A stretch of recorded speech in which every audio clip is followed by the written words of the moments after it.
In 3 minuti il TG del quotidiano La Nazione Siciliana.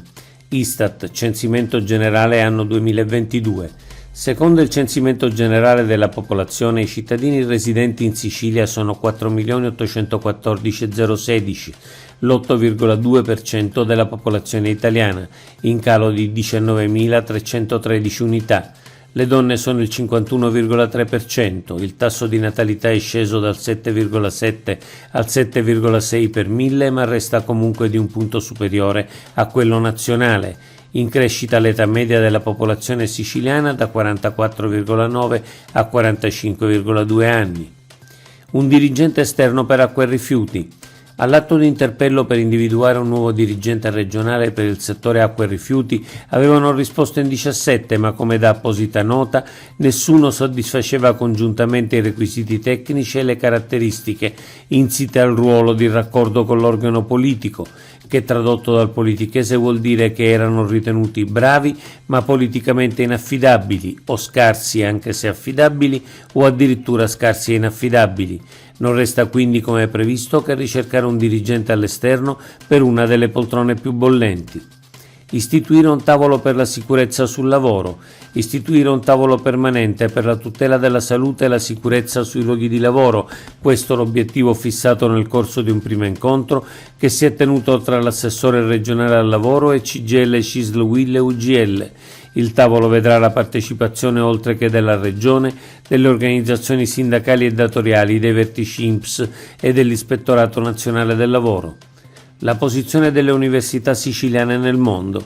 Ieri è stata pubblicata la classifica delle migliori università del mondo stilata dal Center World University Rankings. Le 3 siciliane sono tra le prime 1000 nel mondo, Catania al 21° posto in Italia e al 502° nel mondo, Palermo al 28° in Italia e al 592° al mondo e Messina al 39° in Italia e all'890° nel mondo. In Sicilia solo un istituto su 7 ha la mensa scolastica.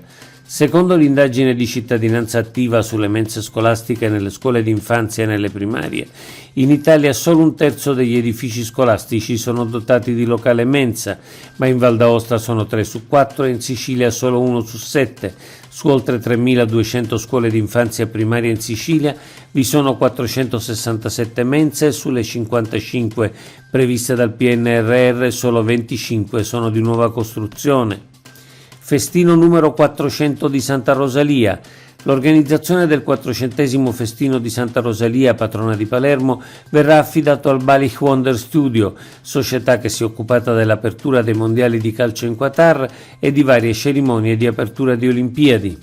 Non chiude il pronto soccorso dell'ospedale Cervello.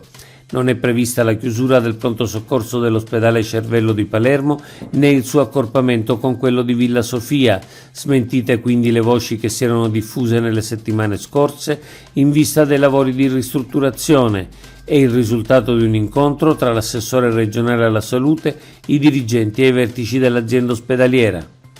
Nuova rete idrica nella piana di Catania. 25 km di condutture in uno dei territori più colpiti dalla siccità del paese. Nella piana di Catania, terra di coltivazione delle arance rosse, si è completata la sostituzione di parte del sistema idraulico, una rete vecchia di 50 anni con dispersioni anche del 60%. L'intervento realizzato dal gruppo WeBuild è stato commissionato da Rete Ferroviaria per 10 milioni di euro e rientra nelle attività collegate al raddoppio ferroviario della Palermo-Catania. Oggi è tutto per l'informazione del quotidiano La Nazione Siciliana, il nostro sito www.lanazionesiciliana.eu.